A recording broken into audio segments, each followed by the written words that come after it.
الله أكبر الله أكبر الله أكبر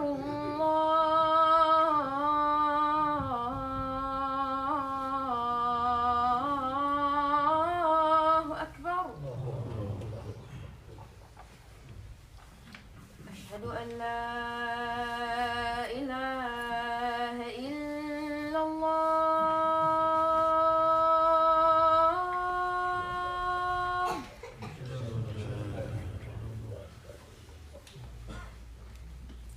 أشهد أن لا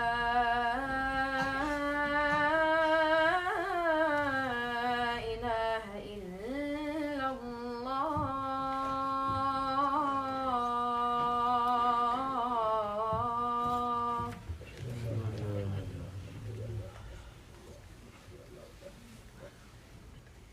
أشهد أن محمدًا رسول الله.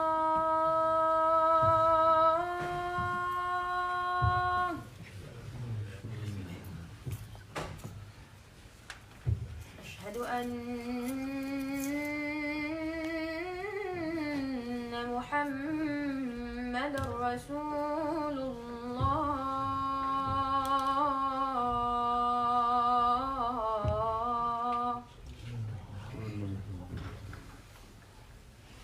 حي على الصلاة.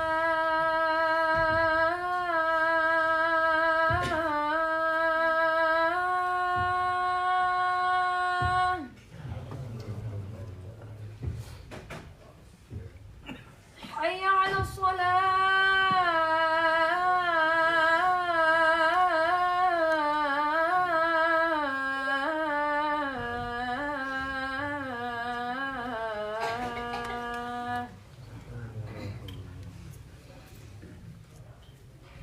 حي على الفلاح.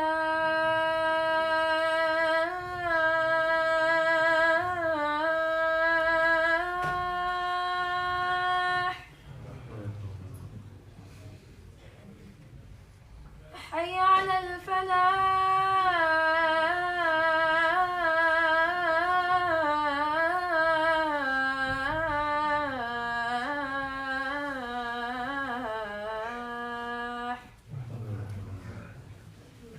الله أكبر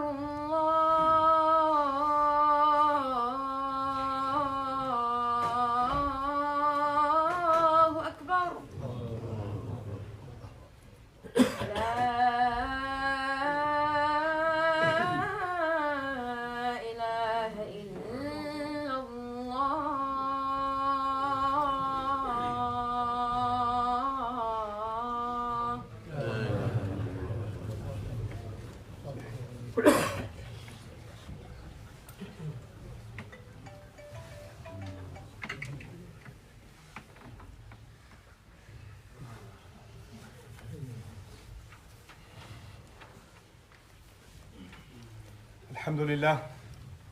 الحمد لله الذي نحمده ونستعينه ونستغفره ونؤمن به ونتوكل عليه ونعوذ بالله من شرور أنفسنا ومن سيئات أعمالنا. من يهده الله فلا مضل له ومن يضلل فلا هادي له. ونشهد أن لا إله إلا الله وحده لا شريك له. ونشهد أن محمدًا عبد الله ورسوله أرسله الله تعالى بالهدى ودين الحق ليظهره على الدين كله وكفى بالله شهيدا.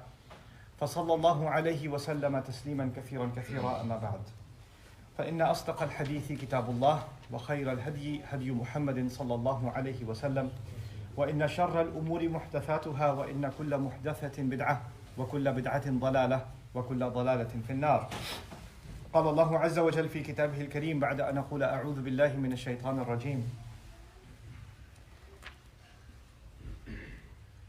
قال إني أريد أن أنكحك إحدى ابنتي هاتين على أن تأجرني 8 حجج فإن أتممت 10 فمن عندك وما أريد أن أشق عليك ستجدني إن شاء الله من الصالحين. قال ذلك بيني وبينك أيما الأجلين قضيت فلا عدوان علي والله على ما نقول وكيل. رب اشرح لي صدري ويسر لي أمري واحلل عقدة من لساني يفقهوا قولي. اللهم ثبتنا عند الموت بلا إله إلا الله اللهم اجعلنا من الذين آمنوا وعملوا الصالحات وتواصوا بالحق وتواصوا بالصبر آمين يا رب العالمين. This will be the final khutbah I give on the subject that I started. I titled this online as Let Them Get Married, and I was speaking to you before about what qualities men, Allah Azza wa Jal encourages them to have when they are ready for the prospect of marriage. And one of the most compelling ways that Allah has taught us that lesson is through the story of Musa alayhi salam. And to summarize the story, to get right to the point of the khutbah, what we have so far is he helped a couple of women, and he was extremely dignified and respectful in the approach that he had towards them. And he only had the good intention of helping them when they were surrounded by other men that were either not respectful to women or didn't care that they were in need. And so he carries himself in a dignified way, turns back to Allah, sits under a shade, and says, Inni lima anzalta ilayya min khairin faqir, whatever good you send my way, I am bankrupt, I could use it. So he's at this point a refugee, he's homeless, he's a fugitive from the law, and he's sitting in the middle of nowhere in Madian with nowhere to go and no belongings. And when these daughters go back home and tell their father about what he did and how some stranger helped them, the father and they both assess that the way he carried himself was enough to know that this is a good person. And this person should be helped the way he helped us. And the father trusted his daughters enough, which is a separate subject, to send one of them to go and collect him and say, I'd like to pay him. So now he's coming back, and he's back in the father's house, and now he tells his entire story to the father. And they're listening. This is not a mansion. This is an old home where basically there's barely any walls, thin walls between, where they're sitting, maybe even a curtain. So the girls can hear, these young women can hear what he's telling the father about what his life has been, where he's coming from, why he finds himself in this desperate situation. They hear all of this. And one of them realizes, you can assess in between the lines, that they live in such a society where clearly they haven't found anybody suitable for their daughter, for his daughter. Had that been the case, they would have already been married, and they wouldn't have to go all the way with their animals to a lake or a pond where all these other men are aggressive and they have to wait for all of them to finish so they can feed their animals. That's the situation they found themselves in. No father wants to put his daughters in that situation. He would rather that his daughters have the security of a good home with a good husband. Clearly that's not an option right now. And if that was, that would have been taken. These girls are also pretty smart because they go outside all the time. They're dealing with a hostile environment. They're not exactly in an Islamic society, you can tell. And they're forced to work outside because their father is too old to work. And so these daughters, their opinion matters to the father because they've seen the real world. He trusts them enough to go and take care of the livelihood for the household. So he trusts their opinion too. So one of them comes and tells him, Ya Aba istajirhum, Dad, you need to hire him. Dad, you should hire him. Now the logical question is, if there was anybody to hire before, that would have happened already. What she's saying in between the lines is the only real way to hire him with two unmarried girls here, and if he's good enough to hire and keep around because he's safe, what she's telling him is, I'd like to marry him. I think this is a good candidate for marriage. I've seen what men are like outside. He's different, and I think I want to go for it. And I want your blessings for it, but I'll say it in code, and I'll say I'd like to marry. I'd like for you to hire him. Istajirhu. But then she also gives reasons. And this is important. She doesn't just say, oh my God, he's amazing, or just some empty words. Her reasoning is so important that Allah made it a part of the Quran for you and I to recite. So it's valuable. It's not just some quote in a story, it's timeless guidance. And so she describes two qualities of Musa that make him a good candidate for marriage. For being hired and for marriage, as if those are kind of similar. Because when you get hired for a job, you're taking a big responsibility, isn't it? And when you take on the role of marriage, you're also taking on the responsibility of the head of a household. So there are parallels between those two things. It's also the fact that whoever hired you is trusting you with something important. Just like a father or a guardian, or a family is trusting you with their treasure, their daughter. So there are parallels between being hired and also approaching a family for marriage, for men. So she says these two, the best kind of person you can hire is inna khayra man istajart al-qawi al-amin. She says the strong, which I talked to you about in the previous khutbah, but there's the second quality, al-amin, which the easiest translation, and it's a fair translation, can be the trustworthy. That he's trustworthy. Now, you and I know that trust is built over many years. And trust is something that's earned. You can't just hear, trust me. When you hear a car salesman say, trust me, then you want to run the other way. People who say, trust me a lot are the least trustworthy people, right? And so you have this, and Allah describes people that take oaths a lot or give guarantees a lot, that those are the people that you can't rely on them. Halaf, That's actually something described in the Quran. The quality of the hypocrites is اتَّخَذُوا أَيْمَانَهُمْ جُنَّةً. They take their oaths like a shield. Like they have no other credibility, so they have to use their words to come across as trustworthy. But the first question that arises is, this woman knows him for maybe a few hours, and even within that hours, her interaction with him is a few minutes. How is she coming up with the conclusion that he's trustworthy? I could see how she came to the conclusion that he's strong, because he handled those other men, he handled the animals, that's all there. But how did she arrive at the analysis that this man, Musa alayhi salam, who is not yet a prophet, by the way, he's not a messenger of Allah, that's going to happen when he has a conversation with Allah on the mountain, on Tur. So this is just a young man that she doesn't know. Wearing foreign clothes, of all things. Speaking probably a foreign tongue and having a hard time communicating, but because he's from Egypt, and he's of the Israelites, and the Madian people are Arabs. So he's a different race. He probably barely communicates with them. There's probably a language barrier of some kind between the two of them too. How is she trusting him? The first sign of trust that he demonstrated is the way that he carried himself when there was no one observing his behavior. He didn't act any differently when somebody else is watching or not watching. He could have spoken to these women any way he wanted, like those other men, but he carried himself in a dignified fashion. He did something good with no agenda. And he walked up to them and said, "Ma khatbukuma, what's wrong with you? What's the problem? Why are you wrestling with your animals? Why is the game of tug of war? What are you doing?" And they described to him, "La nasqi hatta yusdira ar-ri'a wa abuna shaykhun kabir." We're not going to give our animals drink until the entire flock of these men that give their animals drink are done, maybe in between the lines, because they're no good men, or they're disrespectful towards women, or it's a hostile environment and we're not safe going down there with our animals. We can't defend ourselves against that entire mob. So we're going to wait. We usually wait until they're all done. And our dad is a big sheikh. And big sheikh could mean a person of great, clout. It can also mean our dad's a very old man. Actually, sheikhucha means old age. So our dad's a very old man, meaning he can't do this work. We have to do it ourselves. That's when he grabbed the animals and he took them and,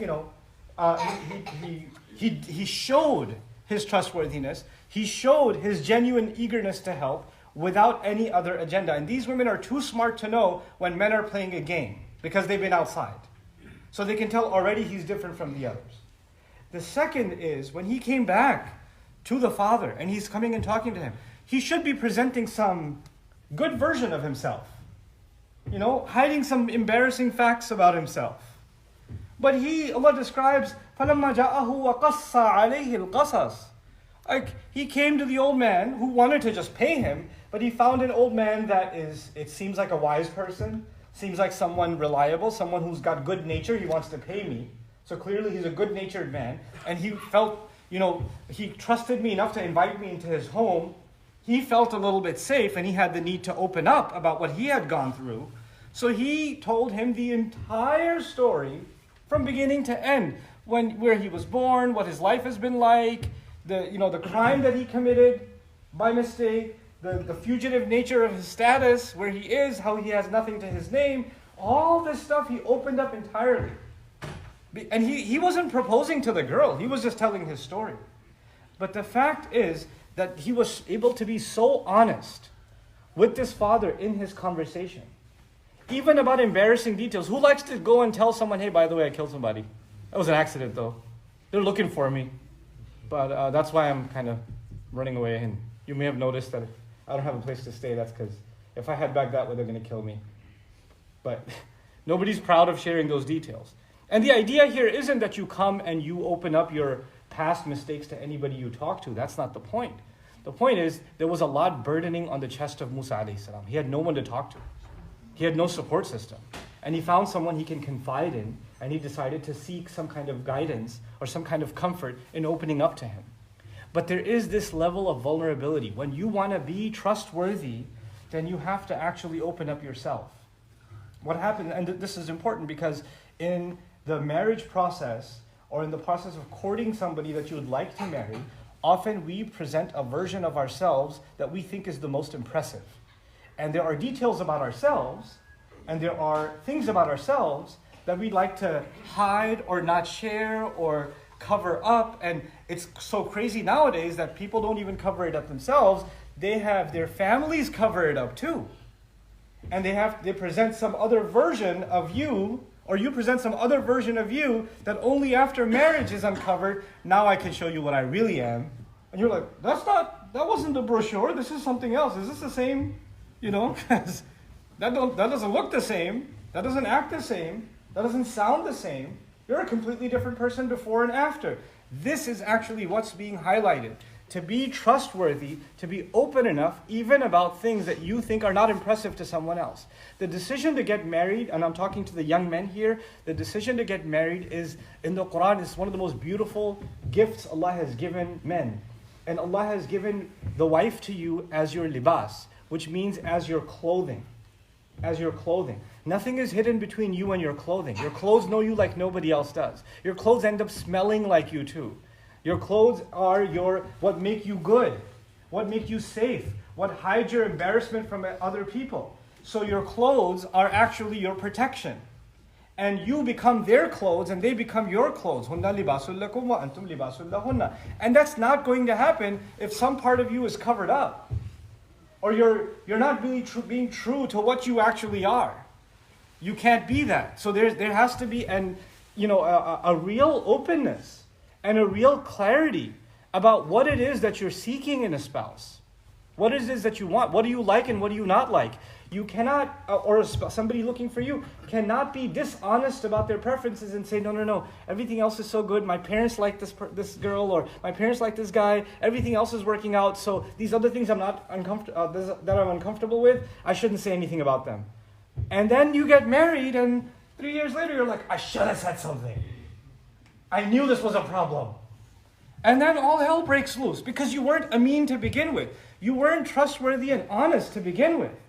You have to be open about some of these uglier conversations from the beginning, so they don't become a problem later on, because they will become a problem later on.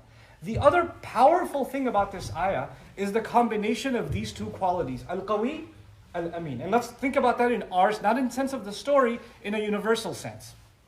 You could be a candidate for marriage because you're financially strong, because you're physically capable, because you're socially in a good position. You come from a good family. You have citizenship, whatever. You have these things that make you a strong candidate, yes?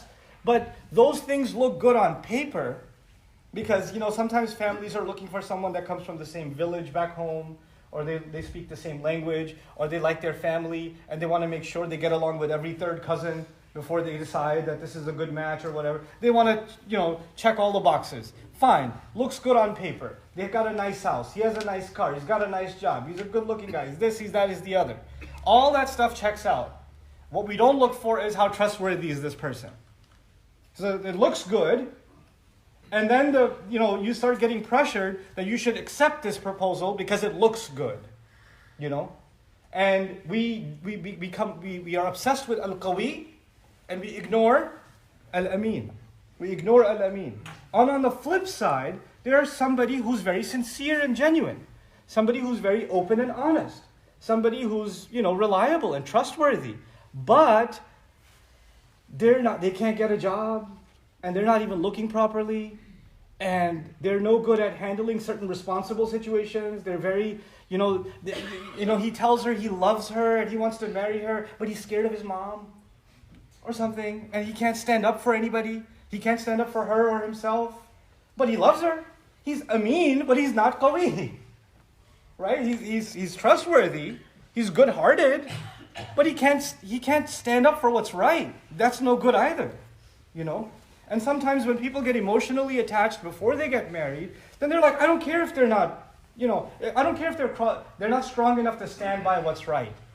I don't care if they're not strong enough to stand up for me. I don't care about any of that. Oh, I love him too much. I just want to get married. Or I love her too much. I just want to get married. No, these are two qualities that have to coexist. The person has to be strong in that they stand up for themselves and they stand up for you. And they can take care of themselves and they can take care of you. And on top of that, they have to be someone who's ameen. And ameen meaning someone who is trustworthy.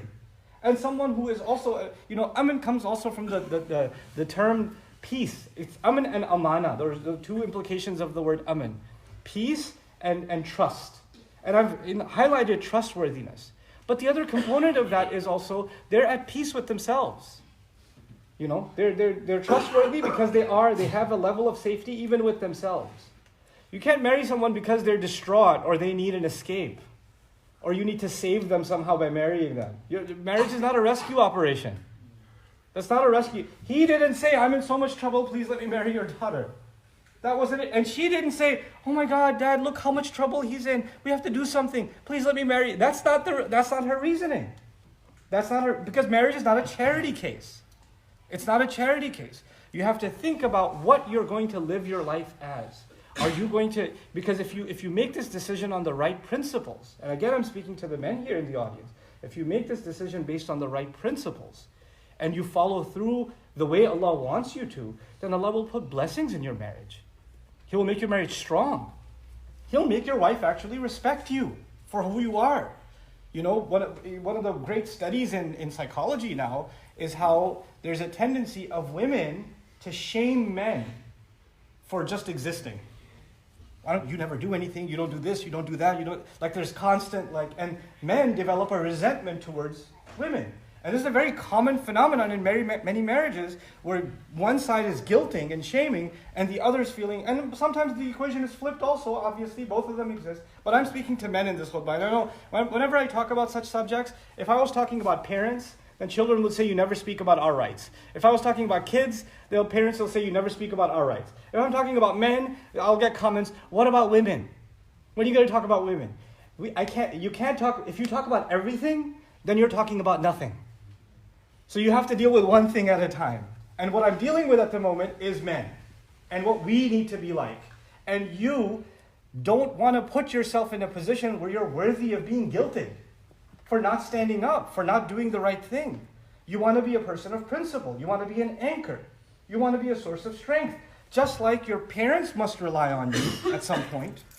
Just like your siblings might rely on you. Just like your employer is going to rely on you. You need to be the reliable anchor of the family, a pillar of the family. And that means you have to, from the start, be qawi and ameen. You have to be qawi and ameen. If you're not trustworthy, if you're hiding things, if you're secretive, if you're thinking about marrying somebody and you're still calculating, so what things am I going to tell her, what things am I going to hide? If that's the calculation that's still going on in you're not ready. You're not ready because you're not ready for a libas. That's a jump you have to take, and it's a massive jump. People keep asking, how do you, and this is the last thing I'll share for this khutbah, because inshallah my intention in the future is to actually speak about some of the other matters related to family life in the Quran. But I don't know if I'll use khutbahs for it or separate opportunities. But one last thing I wanted to introduce in this khutbah, at least before I let the subject go, is the idea that men have to understand that they are not interested in in just a female. They're actually taking responsibility. And they took someone from a house where she was a muhsana. Quran describes her as a muhsana, which means she was inside a fort. She was in the protection of another family, her father, her uncle, her brother, whoever. And she's living in that fort safe. And you are going to knock on the door and speak to the one in charge of that fort and then tell them, I'd like to bring her into my fort. I'd like to bring her under my protection. So you're taking responsibility, which is why the primary conversation, when you think you're ready to get married to somebody, and you're still scared to talk to her dad, or you're scared to talk to the family, so I don't want them to say, no, you talk to them. You talk to them for me. I can't do it. Then you're not a man. Then you can't be trusted. Because You should be trusted with the responsibility of carrying this. You have to go and approach the father. This conversation that happens in the Quran, it happens between this young man, Musa alayhi salam, and the father. And the father directly, because he understands his daughter's intention, he comes back and he says, I want you to marry one of my 2 daughters. These two, one of them I want you to marry. And Musa alayhi salam is smart, he understands which one, the one who came and got him. He gets it. You know, إِنِّي أُرِيدُ أَنْ أُنْكِحَ إِحْدَى ابْنَتَيَّ هَاتَيْنِ عَلَىٰ أَنْ تَأْجُرَنِي ثَمَانِيَ حِجَجٍ. Listen to this. He says to him, but if you want to marry her, the mahar, you know what mahar is, like the marriage gift? Well, the only way I'll let you marry her is if you work for me for 8 years. وَإِنْ أَتْمَمْتَ عَشْرًا فَمِنْ عِنْدِكَ. And if you want to do 10 years, it's up to you, but 8 years you got to do. 10 if you want. 8 to 10 years I got to work for you if I want to marry one of your daughters? What kind of deal is this? But you know what? These are 2 heads of household talking. One head of household and the other potential head of household. Why wouldn't he make that offer? The guy doesn't have a home to live in. He doesn't have a job. He's a fugitive. Where's he going to go? And it's a great solution for him because now he gets to live in the house. Now the father has a man in the house that can protect the family. He doesn't have to send 1 or 2 of his daughters out to do work. Now there's somebody to take care of it. It takes care of his family needs. And Musa alayhi salam now has a place to stay, and he can start a family, and he can be at peace too. It works out for everybody. So the father makes a logical, rational suggestion. And Musa alayhi salam sees the sense in the deal and says, هَذَا مَا بَيْنِي وَبَيْنَكَ. This is good. Between you and me, it's done. He doesn't say, this is between me and her. He says, this is between you and me. 2 men are talking. 2 heads of household are talking. What's happened in the marriage process in our community?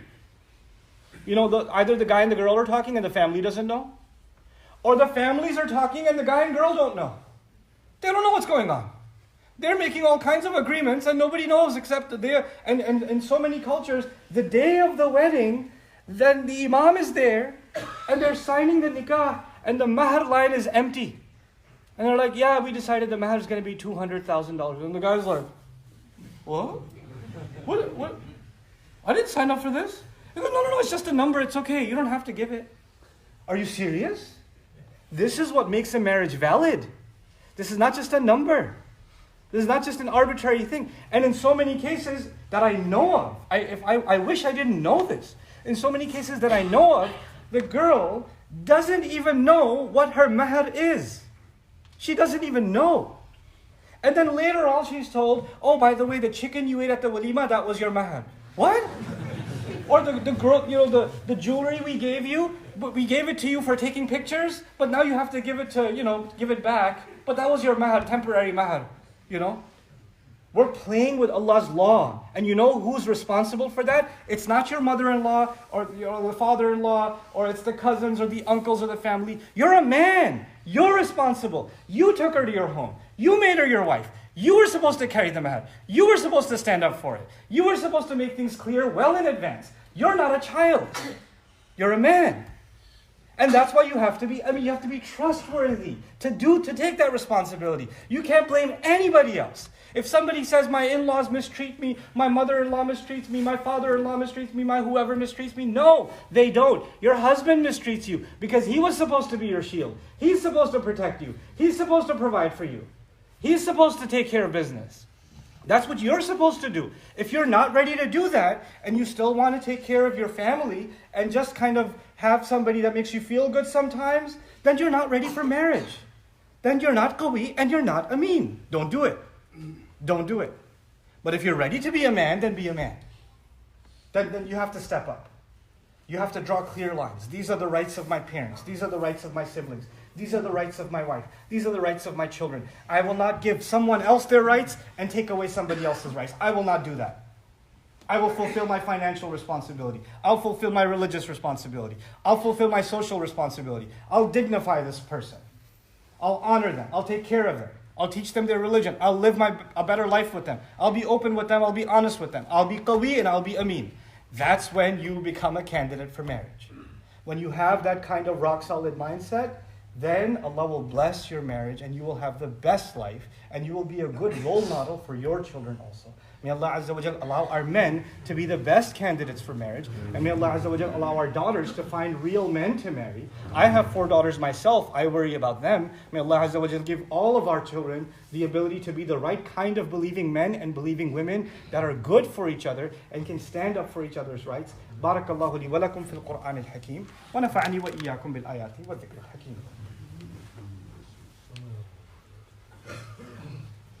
الحمد لله وكفى والصلاة والسلام على عباده الذين اصطفى خصوصا على أفضلهم خاتم النبيين محمد الأمين وعلى آله وصحبه أجمعين.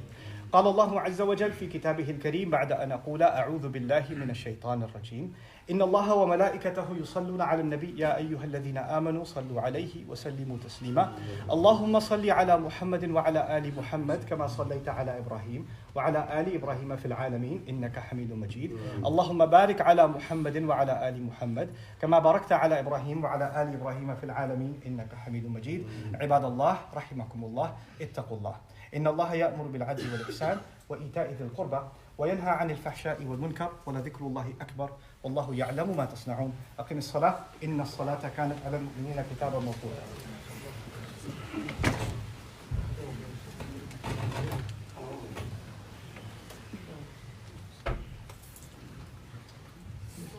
الله أكبر أشهد أن لا إله إلا الله أشهد أن محمدا رسول الله حي على الصلاة حي على الفلاح قد قامت الصلاة قد قامت الصلاة الله أكبر الله أكبر لا إله إلا الله.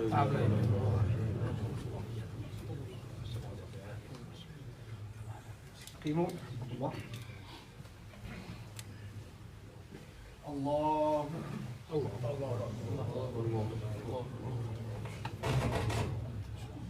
الحمد لله رب العالمين الرحمن الرحيم مالك يوم الدين إياك نعبد وإياك نستعين اهدنا الصراط المستقيم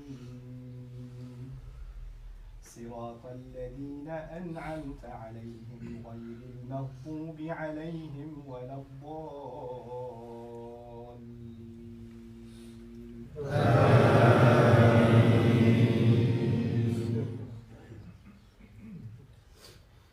يا أيها الذين آمنوا إن من أزواجكم وأولادكم عدوا لكم فاحذروهم وإن تعفوا وتصفحوا وتغفروا فإن الله غفور رحيم. إنما أموالكم وأولادكم فتنة والله عنده أجر عظيم. فاتقوا الله ما استطعتم واسمعوا وأطيعوا وأنفقوا خيرا لأنفسكم ومن يوق شح نفسه فأولئك هم المفلحون. إن تقرضوا الله قرضا حسنا يضاعفه لكم ويغفر لكم والله شكور حليم. عالم الغيب والشهادة العزيز الحكيم. الله أكبر.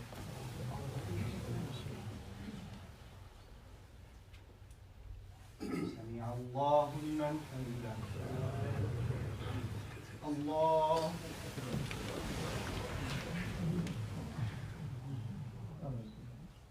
الله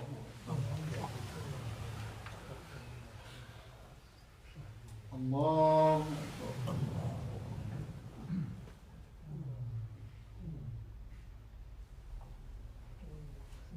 الله أكبر. الحمد لله رب العالمين الرحمن الرحيم مالك يوم الدين إياك نعبد وإياك نستعين اهدنا الصراط المستقيم صراط الذين أنعمت عليهم غير المغضوب عليهم ولا الضالين.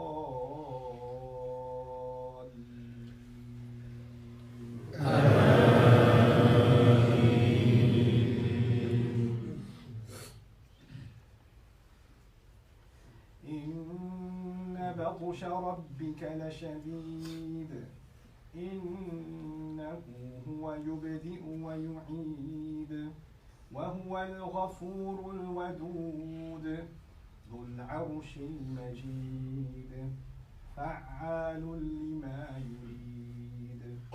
هل أتاك حديث الجنود فرعون وثمود بل الذين كفروا في تكذيب والله من ورائهم محيط. بل هو قرآن مجيد في لوح محفوظ. الله أكبر.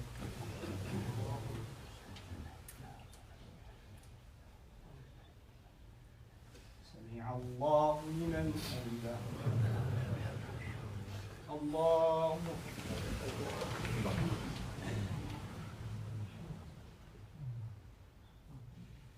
الله الله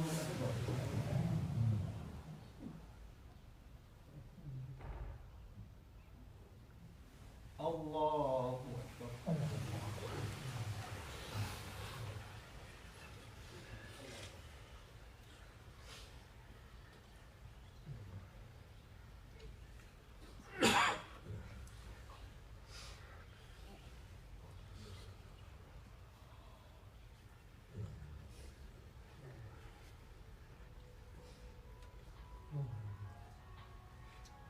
السلام عليكم ورحمة الله.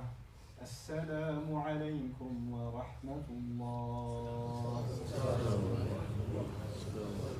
Please repeat after me. Astaghfirullah. Astaghfirullah. Astaghfirullah. Astaghfirullah. Astaghfirullah الذي لا إله إلا هو الحي القيوم وأتوب إليه. اللهم أنت السلام ومنك السلام تباركت وتعاليت يا ذا الجلال والإكرام. ربنا تقبل منا إنك أنت السميع العليم وتب علينا يا مولانا إنك أنت التواب الرحيم. وصلى الله تعالى على خير خلقه محمد وعلى آله وصحبه أجمعين برحمتك يا أرحم الراحمين. Recite this with me, you know the surah. بسم الله الرحمن الرحيم. قل هو الله أحد الله الصمد لم يلد ولم يولد ولم يكن له كفوا أحد. بسم الله الرحمن الرحيم. قل أعوذ برب الفلق من شر ما خلق ومن شر غاسق إذا وقب ومن شر النفاثات في العقد ومن شر حاسد إذا حسد. بسم الله الرحمن الرحيم. قل أعوذ برب الناس ملك الناس إله الناس من شر الوسواس الخناس الذي يوسوس في صدور الناس من الجنة والناس. الله لا إله إلا هو الحي القيوم لا تأخذه سنة ولا نوم له ما في السماوات وما في الأرض. من ذا الذي يشفع عنده إلا بإذنه يعلم ما بين أيديهم وما خلفهم ولا يحيطون بشيء من علمه إلا بما شاء.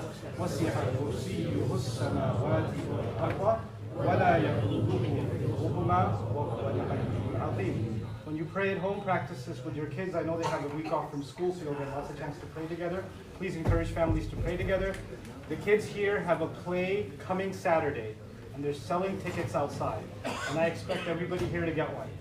And bring your kids too, inshallah, because that's a really good encouragement for our children. So please see that ticket booth they've set up outside and get your tickets for it, inshallah.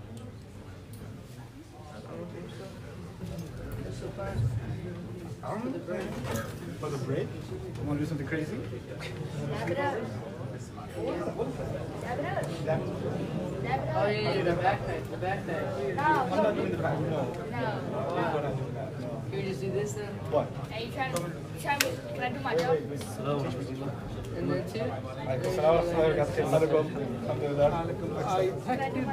if the Hold on, let me turn the internet off, hold on.